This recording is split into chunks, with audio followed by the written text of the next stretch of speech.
Hello and welcome to Lone Star Silver Screen, a podcast about everything that exists at the intersection of Texas and the movies. I'm your host, Austin Zook, and today I'm joined by Simon Pruitt, someone I've wanted to have on the show for a long time, but circumstances have conspired against us. Simon is a journalist. Simon is a theater operator. He works at Spacey, DFW's first micro cinema, and he's a filmmaker himself. Simon, welcome to the show. How's it going? How many episodes have you done where it's also your first time speaking to the person? So I've had a couple of these now Okay. where it's like someone who I've like interacted with, and then I'm like, oh, this is the first time I've heard your voice. Yeah, me too. Well, I've heard yours on the Well, podcast, but thank you, yeah. thank you for First listening. time after a lot of reading bylines and messaging on Instagram, I finally get to chat, and no better movie to chat about than Reality That's Bites. right, that's right. So what is the movie we're talking about today? We're talking about 1994's Reality Bites, Yes, we are. the Generation X coming of age, sort of Ethan Hawke and Winona Ryder vehicle. So we're going to jump into that here in just a sec. But before Yeah, we do, I wanted to ask: you are a man of many talents, a man thanks. who dabbles in a lot of things. Did I leave anything off whenever I went through that intro? No, that was wonderful. Thank you. Okay, I fantastic. do. I wanted to make sure I Yeah, hit the high points. yeah. Now, you did mention before we started recording that, you were prepped for an over-under question, and I haven't done those in a little while because I was really struggling with them and making them feel natural, but I kind of feel like I have to right now. So, the over-under for you, overrated, underrated, green tea. Well, I mean, you kidding me? I think depending on the type that you get, I had a real phase like in high school with those little like Lipton bags, and I would Yeah. say heavily overrated. Okay. Tea's worth splurging on, I would say. Okay. As a, I wouldn't say a tea connoisseur, but a tea frequent drinker I mean, a man who brewed tea for this recording. for the show. Yeah, right. I wanted And to be then you were relaxed. telling me before we started recording that you guys do some tea stuff at Spacey. Yeah. Well, can I give a plug to these guys? This is a local Please, tea. please, Well, actually, absolutely. not local. This is Don Fei Tea, which is a Dallas-based. Well, complicated because they have a farm. It's these brothers who have a farm in Nepal, their family's farm that they import all these specialty teas from. They have a table at the Dallas Farmers Market, and at Spacey, the micro cinema that I program movies at, we do some events where we do like a tea tasting situation. So Okay. it's a lot of times like I joke about Spacey. The movies I play are just forcing people to watch movies that I like, you know. And for this, it's like, yeah, let's all get together and have like a tea party. Like it's a very like elementary school fantasy, I guess, but it's really tasty. Well, and real quick, because I'm a big fan of Spacey. I wrote about it when it originally opened up. I've interviewed Tony a couple of times, who is the person who originally came up with the idea and kind of got the ball rolling. This will probably come out after these films screen, but what are some of the films that you guys have coming up, just so people understand what they can expect there? Man, well, so I want to give full credit. Tony is the guy who started it. I came in after it was already developed, and I'm just helping him out with some. I think Tony and I we're very similar in the sense of how we put events together, but we have very different taste. So I Yeah. think that makes for like good friction in terms of building a calendar. Tonight we're playing Goodbye Dragon Inn, which if you're familiar, it's about the final night of a movie theater before it closes. And I don't know if this is gonna make what I said before, but the joke was always that that was gonna be the last movie we ever play, and it might still be, but I just didn't. I liked the movie too much. I didn't want to wait to play it until we're going away. But there's that. We have a Latin American film festival at the end of this month, and this is kind of fun. This isn't even announced yet, but in June, I don't know if you heard, there's gonna be a fifth Jackass movie. I have heard. Yeah, I've heard as well. We're gonna do like Jackass Week before that and pair it with like a concert afterwards each night. It's gonna be super fun. Simon, Yeah, it's gonna be a man, blast. I am so there. Yeah, and I think Oh, that God. instead of trailers, but we sometimes play a couple trailers before the movies, we're gonna do like Dallas-based like skate videos before to make it like a whole immersive thing. It's gonna be super fun. So That's yeah, so cool. Okay, that'll you be need in to keep me June. in the loop on that because I want to try and write about that for somebody. But yeah, please. Yeah, no, my running bit has been for years now that Danger Aaron should have been nominated for Best Supporting Actor for Jackass Forever. It was So, I mean, it's just 90 minutes of torture. That's the worst anyone's ever gotten it in any of them. I can talk about it's, Jackass for I know. Okay, yeah, let's talk about Reality Bites. yeah. So, This is, as you alluded to earlier, it's like a seminal Gen X text. Can you give like a brief plot summary? How would you describe this to someone who has no relation to Jeez. it? How would I describe to someone who has no relation? Okay, well, so not to not answer your question, but I think the coolest part about Reality Bites to me is that it's impossible to sort of talk about without the context of the moment. Okay. Well, okay, here's kind of something that's strange. I sort of wish you were a little bit older because so I'm 22, and I would love to have a conversation with someone about Reality Bites that was like in the moment, that age, and who feels this is like a generational text, because there's so much to me being so tied to Gen X as that movie is that I just is lost on me. And I did a Yeah. little bit of research for you. I have something for you. I am a Okay. former journalist after all. So we're taping this. It's 3:30 Central Time. I woke up at like 9:30 this morning, right? And I Okay. did an experiment.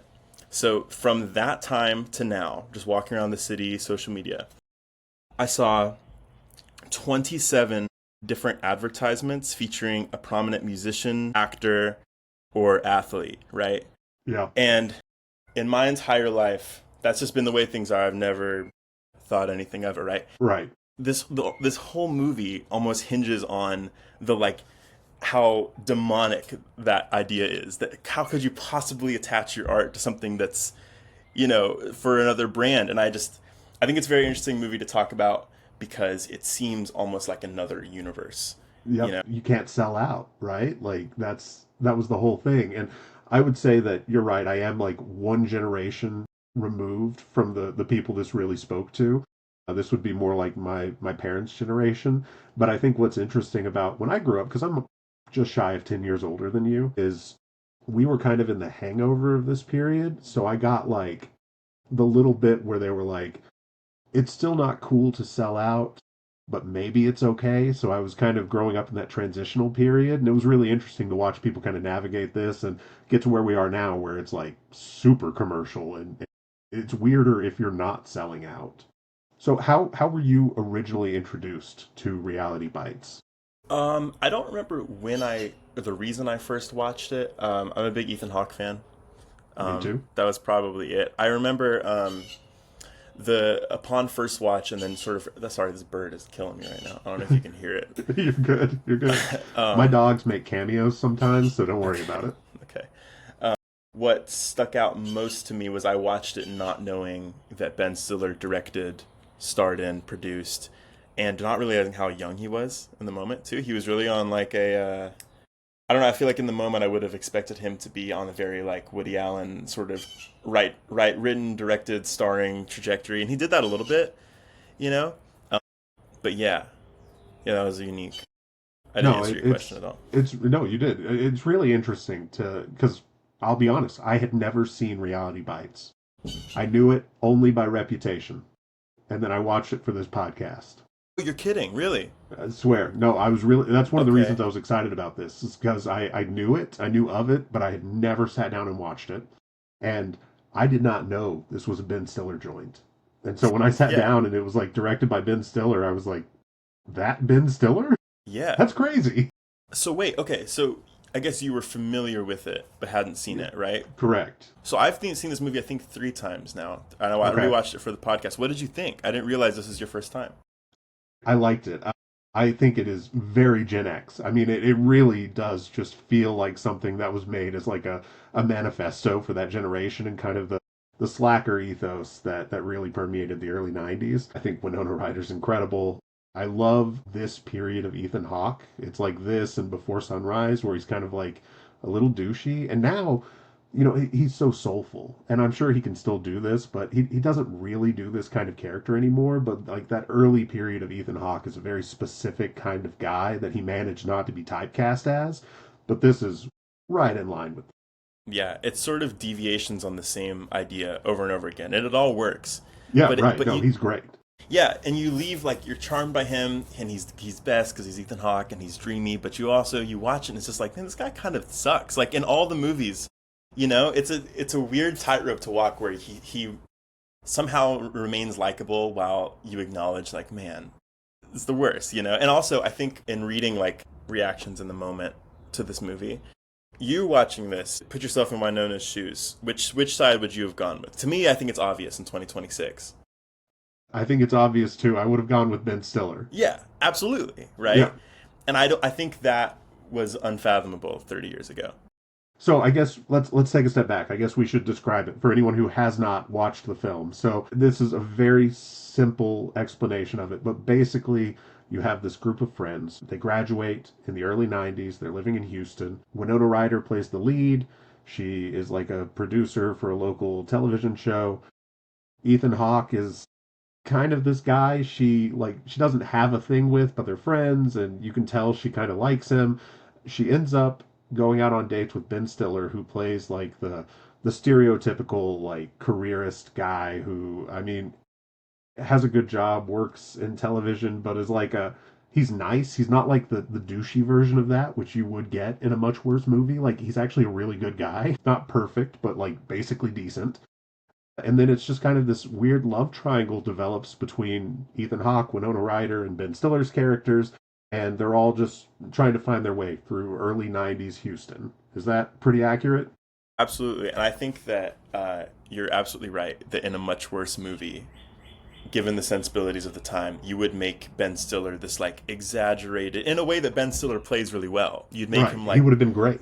yeah, like this cartoon character. And I think it helps the movie like be rewatchable even in the 2020s so much that they make it a genuine love triangle. Neither one of them is the antagonist. I think now you sort of see Ethan Hawke as a little bit probably not right for how we see things now, but yeah, I think it helps a lot that neither one of them in this love triangle veer into like, okay, well now the plot, we obviously know who she ends up with, and spoiler, she ends up with Ethan Hawke at the end Right. of the movie. Which, like you and I were talking about, I mean, looking at it now, you're like, what are they doing? That doesn't make any sense. But at the time, like that must have felt like a triumph for people. Sure, sure. Well, there's this whole generation of movies like what is it, Slacker, and then like I don't know if you've seen Singles, Yep. but these kind of like also a year later, Kicking and Screaming comes out, the Yeah. first Baumbach movie, which is a pretty similar premise about people just out of college not knowing. There's this whole generation of movies of like not knowing what to do after you've graduated, you know. It's like that whole idea of, the end of history. It's like there are no world wars, everything's kind of fine, but also it sucks and we're all miserable about it. And, I think 9/11 kind of brought that crashing to a halt and everything's been on fire since then. But that was a very interesting time in history. And I think people don't always think of it like that, but being in the 90s, you know, just where everyone was at, Fight Club, I think, is speaking to this too in a very different sort of agro-masculine way. But I love movies like this. And I think that Singles, Slacker, Clerks is kind of like a comedic version of this, where it's just guys in a dead-end job in a video store that I kind of like. What did you think of Ben Stiller's work as a director? This was his directorial debut. Great. And it took a lot of research to understand why they would trust him with this. Because at the time, I think it was just Ben Stiller's show at the time. Yeah. I wish I could take a time machine back to that moment, because I would just be like, wait, they're letting him direct a movie, and there's these stars that I know in that. Because I guess Ethan, you definitely know Winona at the time. But yeah, I thought it was great. I sort of wish he made more movies that were more dramedy sort of vibes. I think pull up his IMDb, but I want to say the next few movies he directs gets into like Tropic Thunder, and like it's chaos after that, you know. Right, and there's something very grounded about this. I mean, it just is grounded, and it's funny. There are moments in it, but it's not this like crazy, uproarious, laugh out loud comedy. Yeah, not at all. But Sorry, to go your ahead. point of them just kind of giving him the keys to this, like it's not like this had a massive budget, but it had like $11.5 million. That is not nothing for a guy's debut film. Absolutely. You just watched this movie, right? Gun to your head, without maybe you did the research. Who wrote the movie? Do you know? Well, so I've got it written down. Helen Childress. Did you do additional research about her? Because it's a bizarre story.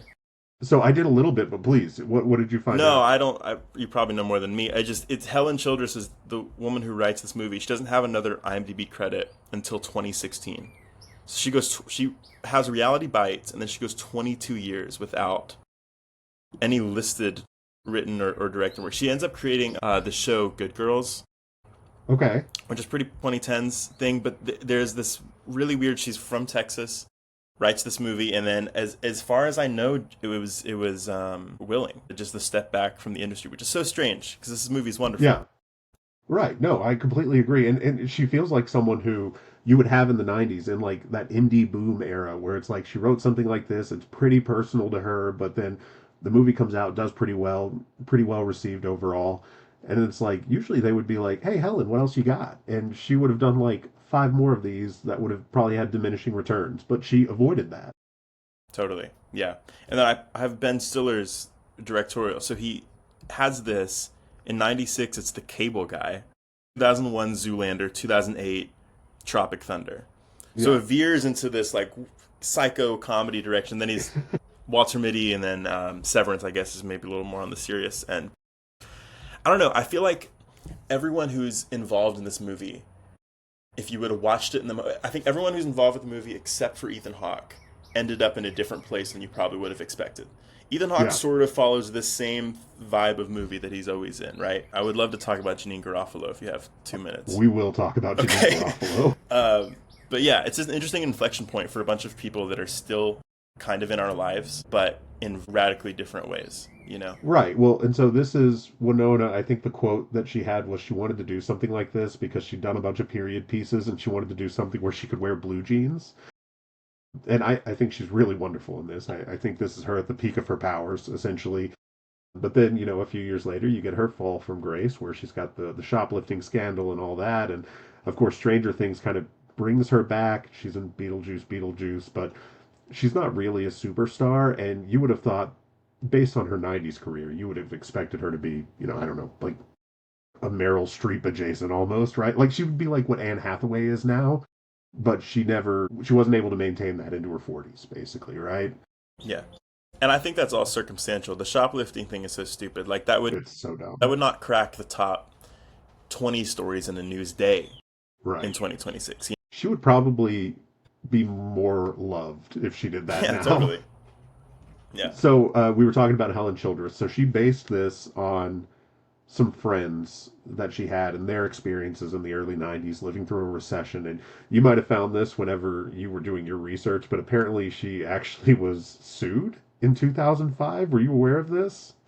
Only through like Wikipedia, but I'm sure you Yeah, dove more. so that's how I found out about it too. But I guess someone sued claiming that people thought one of the characters was based on him, and so he had to get a written statement from Childress stating that the character was not based on him, and then the lawsuit kind of went away. But I just thought that was funny that like it's like the Barbara Streisand thing where it's like I really don't think anyone's saying this. Like, don't draw attention to it just in case it is true.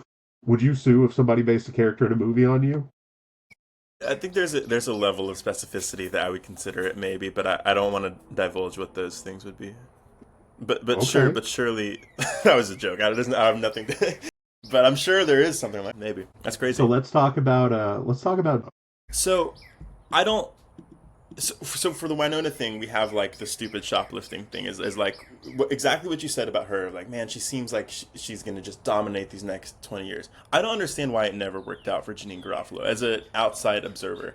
There's never anything I've watched her in where I haven't wanted the story to just stop and stay with her. Like she's in the episode of Seinfeld. I don't know if you've seen where have you seen that one? no, I haven't. She plays Jerry's girlfriend on an episode, except she's exactly like Jerry, and he realizes he hates himself because she's so much like him that he can't love her. It's very funny. She shows up in like 2 minutes of Dogma, Okay. and I just don't. It's just odd to me. She's so charismatic, she's so likable, and she's so funny, and it feels as if in her prime, all of her roles, she's like the fifth, sixth, fiddle in these movies, and I just don't get it. She was anti the Iraq War. You think that was the reason? That's what did it. In 2003, whenever we invaded Iraq, she was someone who has been just objectively proven right by history. But I think at the time she was willing to actually speak out against it, and I think that just completely derailed her career. I feel like if that hadn't happened, she probably would have continued ascending, and I think that just got her blacklisted for like a Really? decade. Who in Hollywood in 2003 was coming out being pro Iraq war though? I think people may not have been like, this is awesome openly, but they weren't criticizing it as openly. Sure. That took a few years because the feeling around then, I mean, it was very jingoistic. I mean, not that it's not now, but specifically around that, because of 9/11, people reacted to that in a very intense way. And she was one of the only people who was like actively going out and saying, like, guys, I think it's crazy that we're doing this, and I don't think that there are weapons of mass destruction there. Yeah. And I And I mean, if you guess think about it, you've got like I think the Dixie Chicks criticized President Bush, and that ruined their career for a little bit. So it was just a time where you could not say things like that and maintain a certain level of celebrity. and I guess for someone like her who wasn't leading movies or anything at the time, right? Like she kind of didn't have as much to gamble on. I was thinking of someone like Bono, but Yeah. but Bono is Bono. There's a difference, I guess. Yeah, yeah. I just it's a tragedy. I think that I think that in another world she's still one of our big comedy stars. I just don't get it. She's just so magnetic. She's brilliant. She's Yeah, incredible in everything, like you, in everything I've ever seen her in. I love her. She's great. yeah, And yeah. she was fired from this movie by Stiller during production. I guess she was not, or it was during rehearsal. I guess she wasn't being super accommodating, and so he fired her. But then Ryder came in and got her back on set. So God bless her for using her star power for good. Yeah, seriously. So this movie comes out in 1994, and then doesn't. It's not really a major awards contender. Does pretty well at the box office eventually. At first I think it was not quite what the studio was hoping for. And one of the things that I read whenever I was looking into everything was that Ben Stiller was actively trying not to refer to this as a Gen X picture whenever they were going out talking about it because they didn't want it to be pigeonholed, which I think is so interesting because this is such a Gen X movie. Was that already people aware of that in the moment though? Well, I don't think they were aware of it in the moment, which I think that's fair, but I think just the fact that he says like he was trying not to make it that and trying not to draw that line. But I mean, the ethos of this film is just exactly what you would consider Gen X, especially now. Totally. Totally. And I wonder how much of that is based on the movie or based on 10 other movies that came out at the same time that all had Right. the same ideas. Yeah, and probably some of them leaned a little heavier on the Gen X marketing, and then it didn't work out, and so the studio was like, "We're not doing that."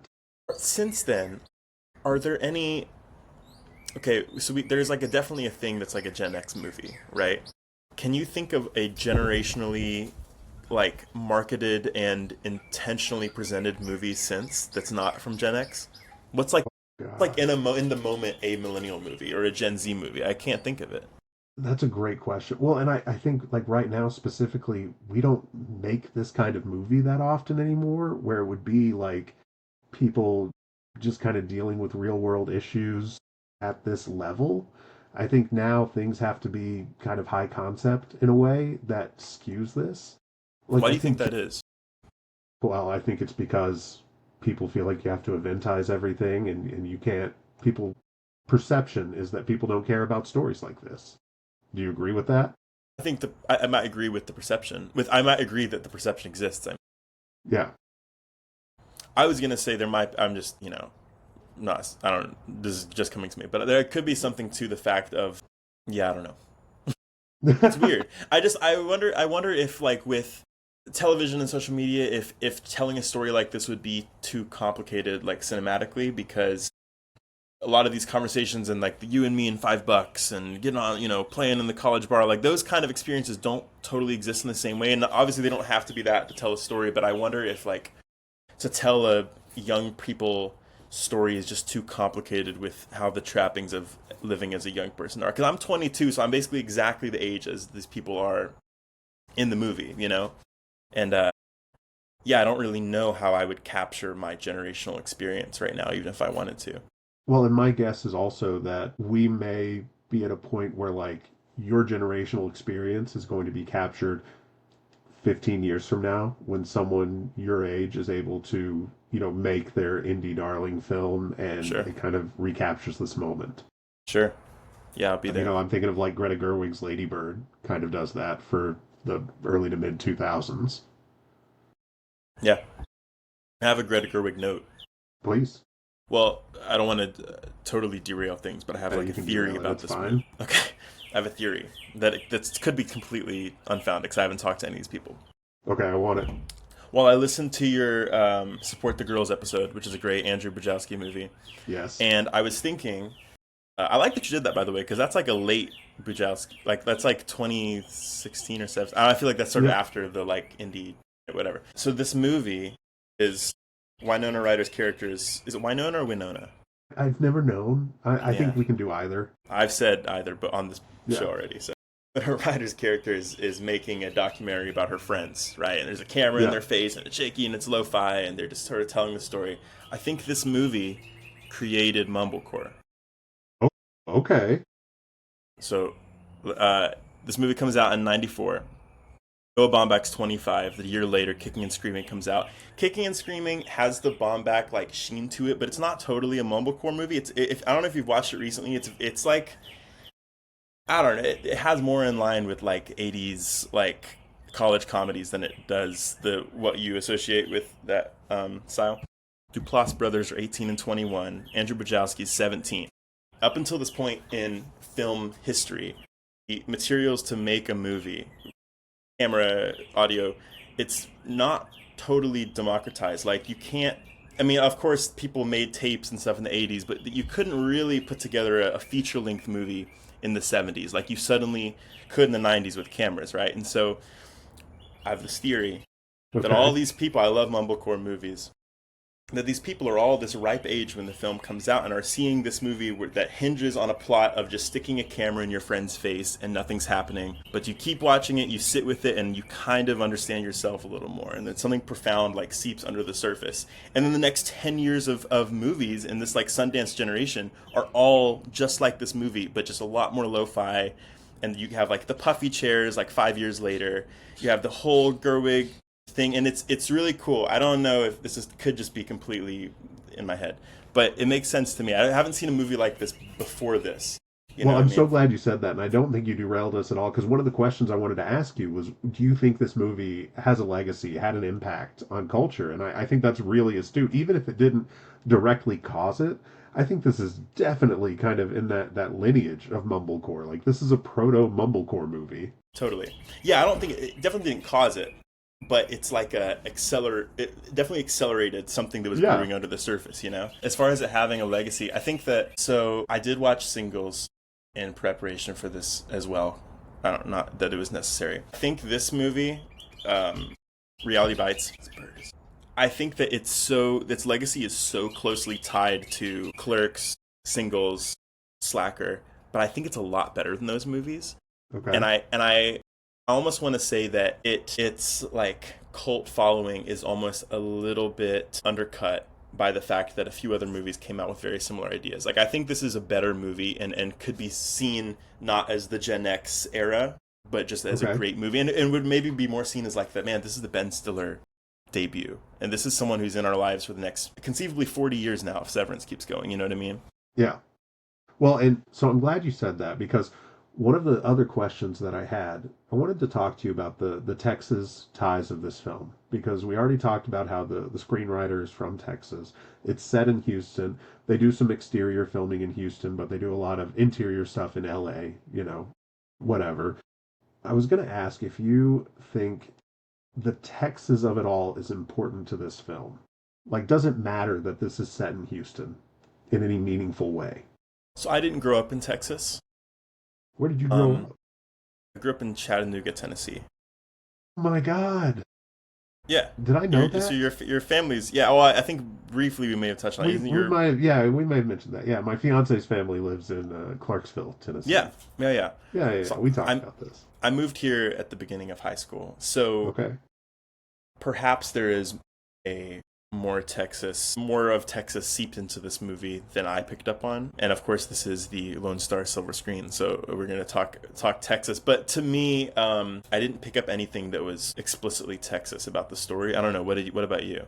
No, I completely agree, and I would say that this is not a movie where Texas is like in the bones of it, But I don't think that's a bad thing. I mean, it's cool that it takes place in Texas. It has Texas ties. It's got Ethan Hawke, the patron saint of this podcast, and my favorite Texas actor ever, probably. But I would say what this film has, instead of being like a regional Texas film, is it's got a generational feeling to it, which we've been talking about, which I think is incredible too. And but I would say, there's not any like dialogue or major moments that could not have taken place in Cleveland, right? No, it's cool though. I can't think of any Yeah, other Houston set movies. I wouldn't if someone was saying like to put together a Texas film canon. I wouldn't think of this besides just it happening to be set in Houston. yeah. I think something else that we need to talk about that we have not yet, and you and I both enjoy the films or the podcasts of the Ringer Podcast Network, and something that comes up on the rewatchables is runtime. This movie is a clean 99 minutes. Okay, so if someone hasn't watched this is not a major commitment. You're in, you're out, it's a good time, and you still have time to make dinner afterwards. It's wonderful, and I think that even it being 90 minutes, it's very like episodic within that. It's Yeah, a lot of kind of sort of vignettes. yeah, Whether like you see her on a date with Ben Stiller, you see her on a date with Ethan Hawke, and then there's them all together, and it's sort of cut like that. Yeah, it's a breeze. It's a yeah, breeze. I can watch this movie now. yeah. Yeah, When you should stop this podcast right now and you should go yeah, rewatch Reality Bites. yeah. So the other thing that came up is that this film was announced that it was they were doing an adaptation for TV for Peacock, and that announcement was in 2022. And I could not find any updates on it since then. So like, who knows? This probably just disappeared like so much does these days. But would you be interested in a TV series based on this movie? It would depend if they're like trying to make a modern reimagining. I don't know. I tend to just leave everything alone. Yeah, Unless something's bad, then you should yeah. remake it. But I did see Helen Childers was attached, so that'd be cool. I mean, I'd probably watch it, but Yeah, I mean, I probably would too, but I think I'm with you. I think High Fidelity is the only one where they were like, we're taking a classic movie, we're making a TV show, and I watched the TV show and I was like, I'm kind of into this too. I also just love Zoe Kravitz, so that could just be me. So, anything else that you want to say about Reality Bites that we haven't already touched on? how much time? Okay, I do have one thing. Okay. So, I didn't write the question out and did it in a very coherent way, but do you think Winona Ryder's film was going to be good? Now, that's a great question. No. I don't think But so either. I think in the way that, like, Slacker, for me, I agree with you. I think this is probably a better film than Slacker. I think Slacker is an important movie, and I think it has some incredible moments. I think her film could have had, like, a great scene in it, but I don't think overall it would have hung together at all. Well, there's something interesting about this movie is that so much of it hinges. I've said hinges a lot. I feel like sorry, but there's a lot about like the sanctity of art and not selling out, and your art is your own. But I think that's something under the surface of it is that almost all the art in this movie is bad. Like Ethan Yeah, Hawke's band is bad.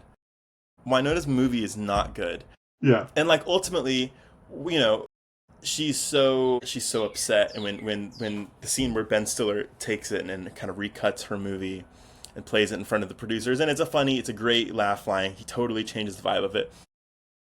But ultimately, it's like, man, this guy's giving you a chance, and what was it going to be anyway? You guys were sitting on a rooftop talking about nothing, and it's like, I don't know. I just think it's an interesting movie about matter because it's created, or does art matter because it's good? And I I think think that's a that great question. and I think that this movie's thesis, Helen Childress' thesis, is that the creation of art, whether you're a kid drawing your first thing or 80-year-old director making your last film, is that art is art and art matters. And I don't know that I would agree.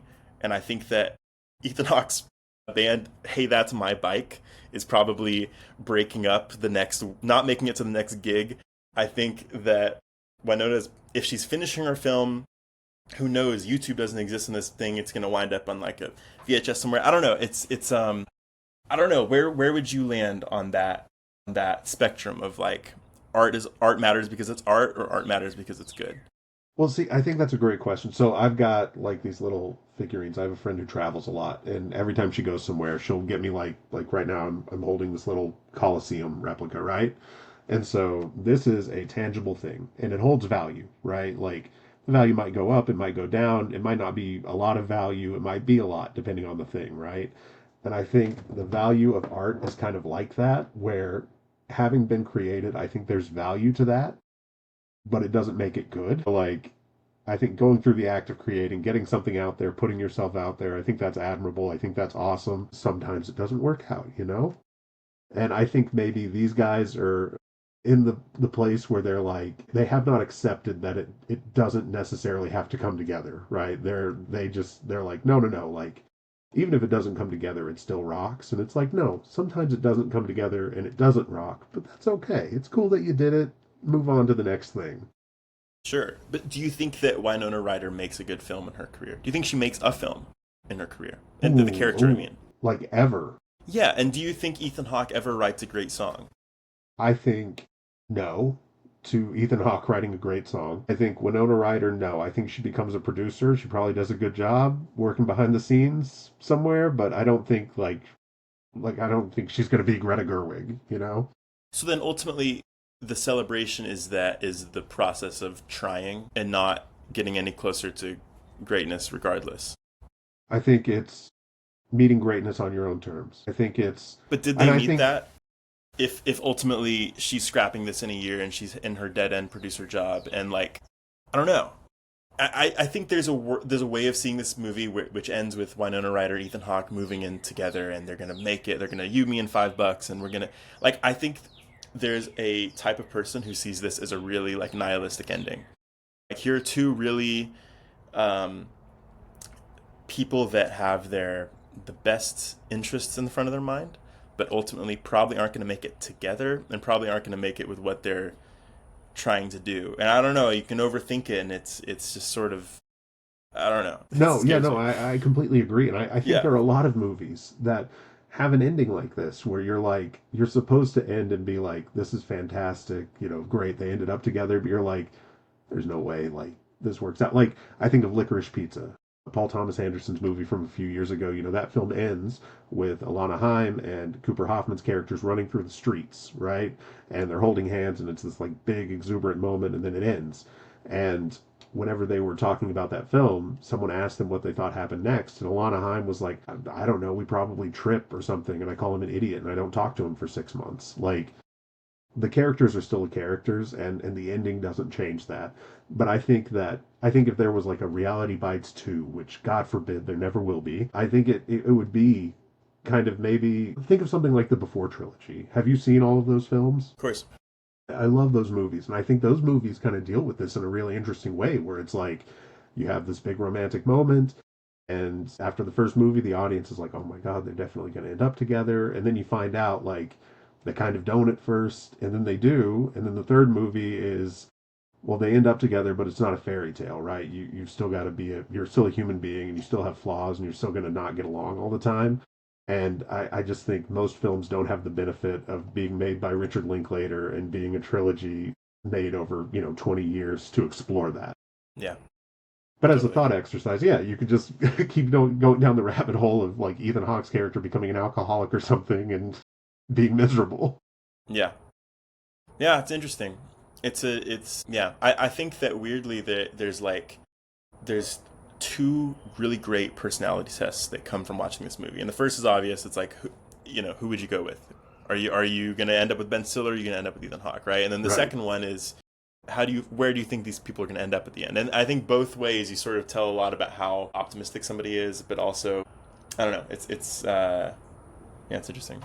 I Let would me have gone ask with Ben you, Stiller. because you've had success in your life. You've done a lot already. You do a lot. But like I'm 10 years older than you, right? Like I'm jaded, I'm matured, I'm weathered, I look like shit. I have failed, okay? And I have felt that, and then What are you doing? I've clawed my way back to like some semblance of joy in doing things like this and doing my Can't end on journalism, this. right? But like, I'm going to steal a quote from Timothy Chalamet in Marty Supreme. Like, does failure even enter your consciousness right now at your stage? Like, do you even have a concept of having to compromise, or are you like, no, this is all going to work out and it's going to be exactly what I want it to be? Whoa. You asking me? Yeah, Whoa. I mean, I've definitely failed at things before.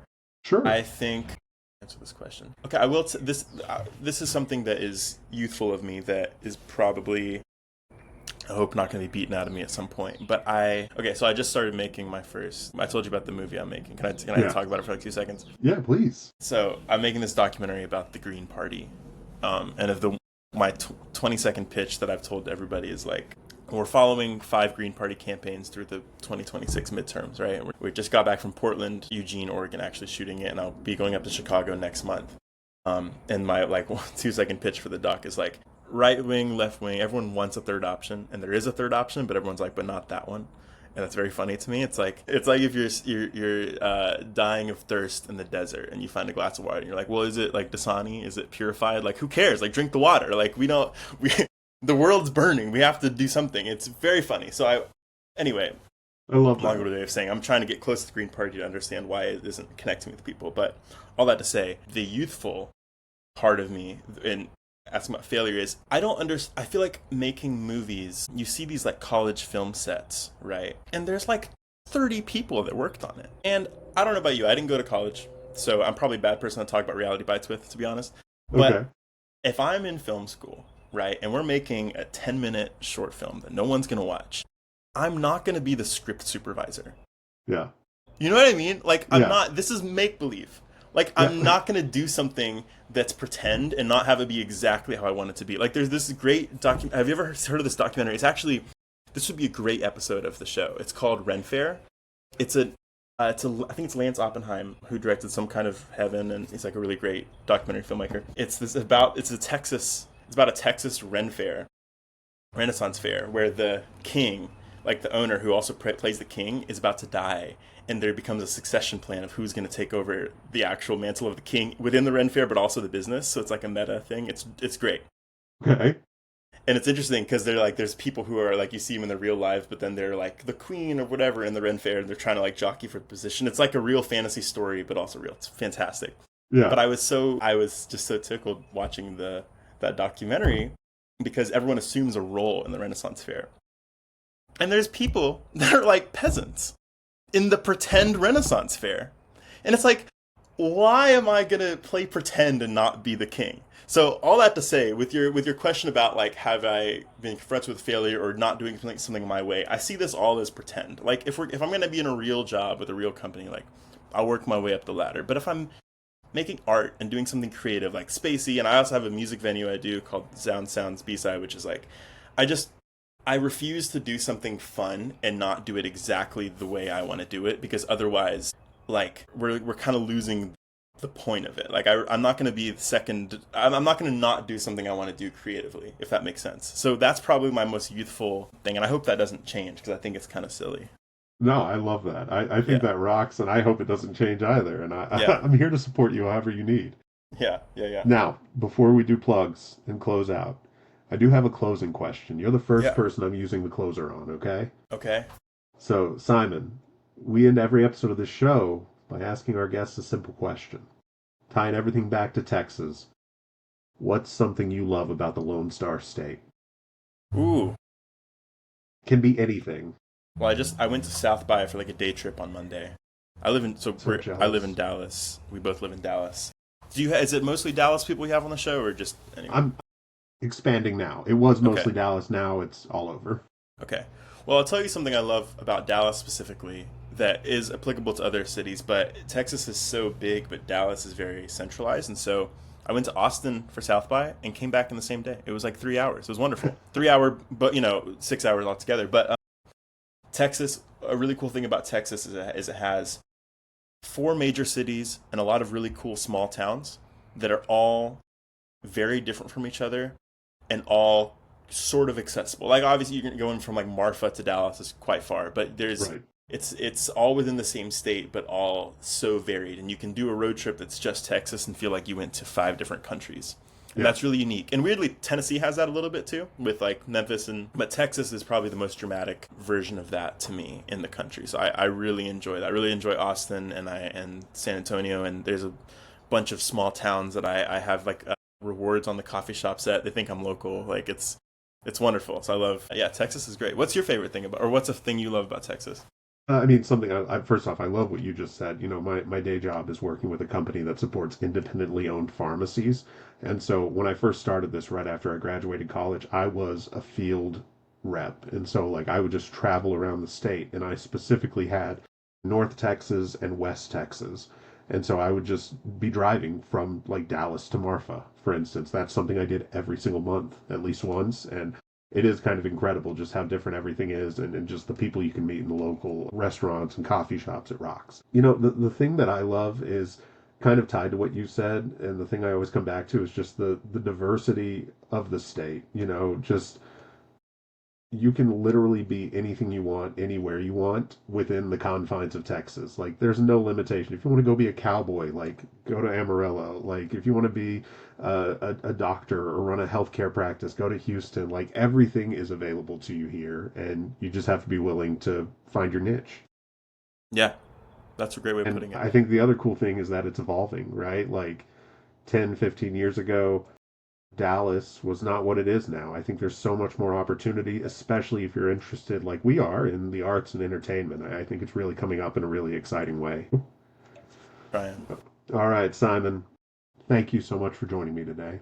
Yeah, If thanks for the having me. people want to follow you, find your work, where can they go?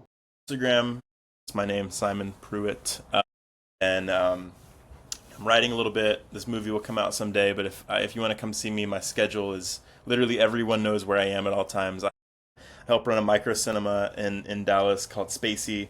We're at Spacey DTX on Instagram, and then I have my own music venue down the street called Sound Sounds B-Sides. If anyone's trying to get me, you know exactly where I'll be every night of the week. So I will have links to all of those places and things in the show Thanks. notes, in the episode description. Simon, thank you again. We're going to do this again real soon, buddy. Cool. Good to meet you. Good to meet you too. Yeah.